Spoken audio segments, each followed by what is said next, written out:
share. If you don't race together in Team Sonic Racing, you'll be left in the dust.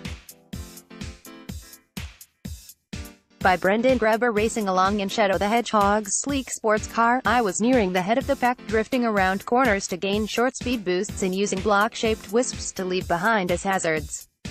I was able to scrape by in first place, but victory was short-lived. As it turns out, my two teammates on Team Shadow had fallen behind.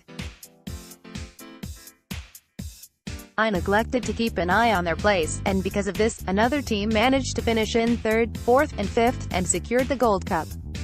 Clearly, I needed to shift my priorities into a different gear.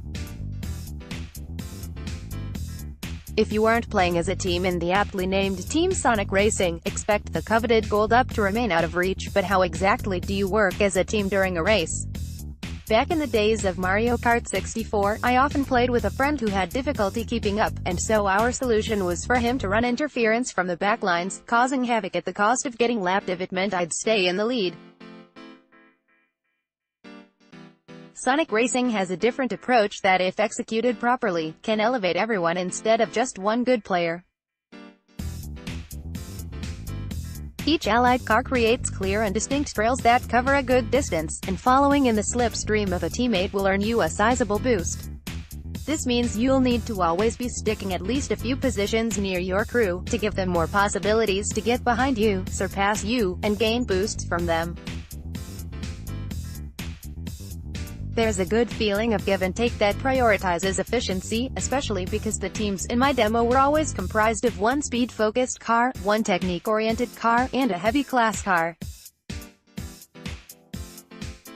Being able to boost my heavy teammate and have him smash into other racers was a fun use of a slingshot that paid off nicely, and certain types of racers provide perks when drifting for a certain amount of time. One problem I ran into was when two of our teams started to gain the lead, and the last car got pummeled into near last place. Risking my neck to drop down to a mid-position didn't feel like it was worth it, and there wasn't a lot of ways to really help the struggling racer. Sega seems to have made a few concessions though. You can gift the items you get on the track to another member of your team, which they can accept or decline. What makes gifting so rewarding is that the items will triple in quantity if the gift is transferred, letting you get 3 missiles or speed boosts instead of 1. Gifting also adds to your ultimate meter, a shared meter located at the back of your car that grows every time to perform a team action, like using a slingshot maneuver and skimming past your allies. With a full ultimate meter, anyone can activate it to get star-like powers across your whole team that let you move faster and plow through rivals with ease.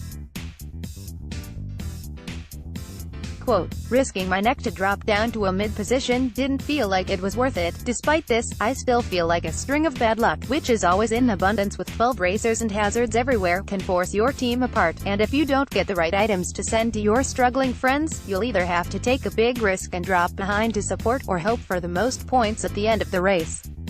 You get bonus points for the amount of rings collected and teamwork abilities done, but usually, getting separated too far will cost you the race, no matter where your best teammate places. Still, it's nice to know that helping your teammates out can tip the scales in your favor even if not everyone crosses the finish line in a good place. There's still a lot I'm hoping to see in the full game, like customization options that can further differentiate racers. The initial stats did little to differentiate themselves, and I rarely noticed them at work on the racetrack. The offensive and defensive items like wisps also felt a bit lackluster, covering familiar ground like missiles, boosts, and traps. Still, there's a good foundation here, even without the abundance of wacky characters and transforming cars from Racing Transformed. Brendan Graeber is an editor at IGN, and still thinks that Sonic should be only one racing on foot. Follow him on Twitter at Braga.